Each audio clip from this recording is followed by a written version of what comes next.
cuenta desde Andalucía, Manuela Herreros. Tengo aquí conmigo a Luis Sordo. ¿Qué tal, Luis? Buenos días. ¿Qué tal? Buenos días. Abel Martín, ¿qué tal? Buenos días. Buenos días, por decir Aquí algo. todo es oscuridad, todo es niebla, todo es nebuloso, después de este brutal accidente que ha costado la vida, de momento, a 39 personas, 152 heridos. Todo niebla, Abel, pero más allá de la mala fortuna, que sin duda la hubo, con ese descarrilamiento y que en ese momento justo pasara otro tren en la vía donde fue a parar el tren descarrilado, más allá de la mala fortuna hay que ir desentrañando responsabilidades que vienen a ser políticas en cuanto hay un problema de mantenimiento de nuestra línea ferroviaria que se está repitiendo además recurrentemente en los últimos meses, no con la gravedad tan brutal de este accidente, pero sí con problemas importantes. Sí, yo creo sinceramente que el ministro Óscar Puente, una vez que pase, digamos, esta situación dramática en la que estamos sumidos, va a tener que dimitir de su puesto, ¿no? Porque es un responsable de la materia que, bueno, todos conocemos, está más encargado de escribir en redes sociales, atacar al Metro de Madrid, liarse a batallar con otros líderes y con otras personas a través de pues reproches en las redes, mensajes, bueno, en fin. Todo esto viene de un, digamos, panorama, como tú anunciabas, Javier, en el que pues Adif ha sido un lugar en el que se ha colocado a las sobrinas de Ábalos, Ábalos ha estado al frente de este ministerio, ahí estuvo metido en el Consejo de Administración Koldo García, es decir, yo creo que cuando se vayan uniendo los puntos, todo tiene un porqué y lamentablemente los servicios en la red ferroviaria de nuestro país, de la alta velocidad, las infraestructuras, dejan mucho que desear. Aquí en Es Diario, lo comentaba Manuela, lo comentabas tú, desde hace semanas, meses se ha venido criticando, se ha venido alertando de que esto podría pasar, lo han dicho ingenieros, lo han dicho expertos. Es decir, todo tiene un porqué y yo creo que a pesar de que ahora todavía no conocemos las cifras exactas, vamos a tener que pedir explicaciones. No ha salido nadie a dar explicaciones en estos momentos porque el balance no es definitivo, pero hay que exigirlas y yo creo que el gobierno español tiene muchísima culpa en esto que ha sucedido. Bueno, vamos a ir viendo lo que pasa a lo largo del día. Sabemos que ha habido una suspensión de agenda. No va a haber la reunión que estaba prevista hoy de Pedro Sánchez con grupos políticos para hablar de defensa. Tampoco, por supuesto, esa con Alberto Núñez Feijóo, que estaba en esa ronda de contactos. Por lo visto, también Pedro Sánchez ha suspendido su asistencia a la cumbre de Davos. Luis, paralización política ante un accidente que es el punto más negro de toda la alta velocidad española en 34 años. Mira, solamente en tweets de Adif, contando y narrando incidencias, ha habido 16 en los últimos 2 años. Veremos a ver, es muy pronto todavía para sacar conclusiones, pero desde luego hay que investigar esa zona porque no es normal el número de averías, el número de retrasos, el número de incidentes, el número de reparaciones que ha habido en ese tramo, en ese punto kilométrico, en este pueblo cordobés. Es muy grave, se tendrán que tomar medidas y esto no puede volver a pasar, pero por desgracia las medidas se toman cuando hay una catástrofe, lo hemos visto en 100.000 ocasiones. De hecho, si te fijas, pues los cambios, por ejemplo, en los aviones de acceso fueron a partir del 11S, los aforos en Madrid fueron a partir del Madrid Arena. Por desgracia estamos viviendo esto, pero espero que sirva para que no vuelva a suceder más. Vamos a ir viendo reacciones, las que ha habido hasta este momento, y también nos vamos a ir hasta Atocha. ¿Por qué? Porque hoy el tráfico ferroviario va a estar suspendido por lo menos durante todo el día de hoy entre Andalucía y Madrid, y en Atocha, en la estación de Atocha, está nuestra compañera Es Diario Redacción, Patricia Rodríguez. ¿Qué estás viendo por allí, por la estación?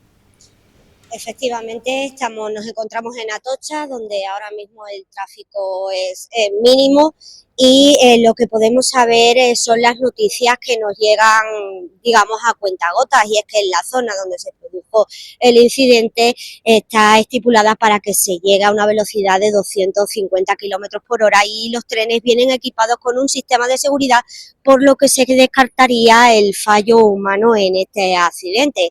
También nos llegan informaciones que pasaron 20 segundos desde que el primer tren, el de Irio, tuvo el accidente hasta que pasó el segundo tren, el de Labia, y que la Guardia Civil investiga marcas de frenado en la zona.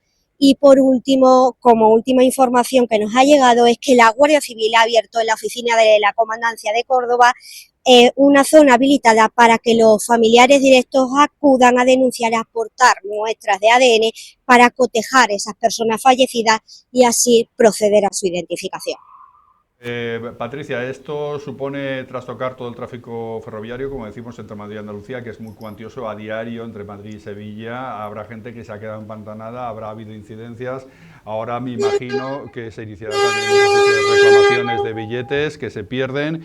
Mucha gente estará perdiendo también citas de trabajo, citas de todo tipo. En fin, un auténtico caos que se va a vivir en el trasiego entre Madrid y Andalucía, por lo menos en el día de hoy. Y veremos a ver si no se alarga. Efectivamente, aquí en la zona de llegada, eso sí, donde se encuentra la zona del AVE, hay muy poco movimiento, a pesar de más es el despliegue de medios que se encuentran aquí. Y también lo último que nos informaron es que a las 8 de la mañana llegaron los últimos autobuses con las personas desplazadas desde el lugar del incidente hasta Madrid. Bueno, pues seguiremos pendientes de ese punto negro, sin duda, Atocha, por el trasiego de trenes que a diario llegan de Andalucía y que hoy es un punto muerto paralizado por el accidente brutal de ayer en Córdoba entre esos dos trenes de alta velocidad. Gracias, Patricia. Seguimos en contacto. Hay gente que está llegando herida desde Córdoba y que está llegando a Madrid, heridos leves, que se desplazan directamente hasta Madrid y allí son atendidos, aquí en Madrid, atendidos, pues por ejemplo por el SAMUR. Tenemos un testimonio de la jefe de guardia del SAMUR, Almudena Crespo, que ya ha recibido a algunos de estos heridos procedentes de Adamuz, en Córdoba. Claro, hay familiares, por ejemplo, yo esta mañana he visto a un familiar que no sabía del paradero de su hermano. Entonces estaba una mujer muy angustiada, que ya le dolía todo, somatizaba. ¿Cuánta gente la ha atendido en total? No, de momento no. Hay todavía mucho desconocimiento de la gente que está ingresada, de cuántos, de fallecidos. O sea, que todavía hay familiares que no saben. Sí, todavía hay familiares. Sí. Cuando llega la gente con esa angustia, ¿qué es lo primero que hacen ustedes? Pues los psicólogos, hablar con ellos, intentar tranquilizarles, intentar pues que se encuentren más tranquilos. Total, hemos visto llegar varios autobuses esta madrugada. Cuatro. ¿4 autobuses con víctimas directas de los dos convoys? Sí. ¿También pasajeros de otros trenes? Sí, luego han venido también algunos, pero de otros trenes que no han podido llegar. ¿Cuánta gente han atendido aquí en total? Nosotros, Suma 112, hemos atendido a 9 personas. ¿Qué tipo de atenciones eran? Sobre todo psicológicas, 8 psicológicas y una asistencia médica. Vale. Claro, aquí, Abel, se pone en juego la solidaridad entre las regiones. La presidenta de la Comunidad de Madrid, Isabel Díaz Ayuso, ayer por la noche puso a disposición de este accidente toda la red hospitalaria de Madrid y estamos viendo cómo personas seguramente leves, pues que en un momento dado deciden, se trasladan a Madrid para que les vean en Madrid. Sí, aquí en Madrid, pues evidentemente desde primera hora actuó con diligencia la Comunidad de Madrid y ha recepcionado pues a muchos de esos pasajeros que llegan hasta aquí. Estamos viendo imágenes del accidente, imágenes aéreas que acaba de facilitar la Guardia Civil, y tanto el ministro Puente como el propio Juanma Moreno, presidente de la Junta de Andalucía, que fue de las primeras autoridades que llegó ayer al lugar del siniestro, ya avanzan que es muy probable que el número de cifras mortales y de heridos graves vaya en aumento. ¿Por qué? Vamos a tratar de explicarlo. Han colisionado dos trenes, uno frente a otro, que iban a unas velocidades elevadísimas, en torno a los 200 km por hora, teniendo en cuenta que en una cápsula cerrada, como es un vagón, en el que pueden ir entre, pues no sé, 50 personas, podamos poner ahí, por ejemplo, un domingo por la tarde con mucha afluencia de viajeros, en el que además hay elementos móviles muy pesados, maletas, bultos, los propios sillones, otras personas que colisionan a esas velocidades. Habría que decir que salir ileso o salir con vida de un siniestro de estas características sería prácticamente un milagro. Los propios bomberos, la UME, han reconocido que dos partes de esos vagones de Albia, dos de esos vagones son realmente un amasijo de hierros. Están teniendo muchísimas dificultades para acceder al interior porque prácticamente pues hay zonas que están, no te diría casi desintegradas. Entonces, seamos cautelosos, esperemos que no, pero lamentablemente también hay que pensar en que el número de cifras mortales y de heridos graves podría aumentar en cuestión de horas. Claro, 39 muertos, empezamos hablando de 21, estuvimos desde anoche hablando de 21, ahora estamos en 39 muertos y esto puede seguir aumentando.